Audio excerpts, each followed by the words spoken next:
What's going on YouTube? Matty with FusaroFitness here to talk about hunger. Why are we always hungry and some tips on how to deal with hunger. So let's just jump right into it. First things first, stop thinking about food all the time. Because it's always on your mind. That's why you always think you're hungry. When you might not really be hungry, you might actually be thirsty. So before you think about reaching for food or heading to the pantry, have a tall glass of cold water. A tall glass of cold water. Chug it if you want to, and then see how hungry you really feel. Probably just bored. What does your meal frequency look like? Do you feel the need to eat every 2 to 3 hours to keep your metabolism going? I've already debunked that myth in another video which you can check out here, but try spacing your meals out a little bit longer. I know you may feel that pain, that hunger pain, where you're like, I'm not going to make it, I have to eat right now, otherwise I'm going to die. You're not going to die, I promise you that. And that pain or that feeling of hunger is associated with a hunger hormone called ghrelin, which is released around the times that you usually eat. So let's say you're normally eating at 2 o'clock lunch, a 4 o'clock snack, a 6 o'clock dinner. Your body will release that hormone around those times, signaling you that you're hungry because it's so used to being fed at those times. Try to change up your meal frequency a little bit.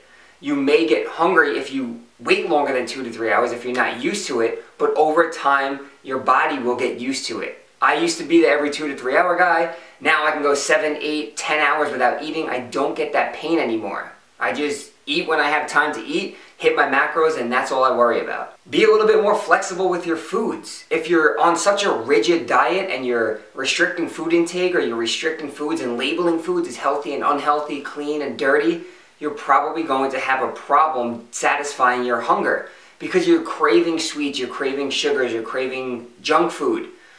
Practice flexible dieting. Fit these foods in moderation into your diet and you'll probably be more happy and less hungry. Eat more protein. Protein has a very satiating effect on hunger.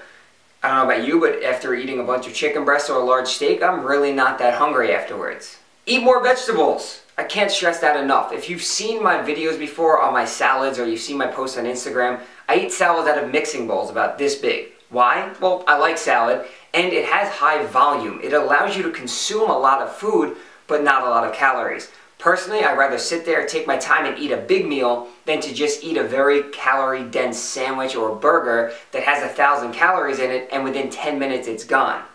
So I like to eat more vegetables, which in turn comes with more fiber. Eat more fiber. Nature's broom, it makes you shit. Fiber is good for you, not to mention it slows down gastric emptying. It slows the digestion process, keeping you full longer.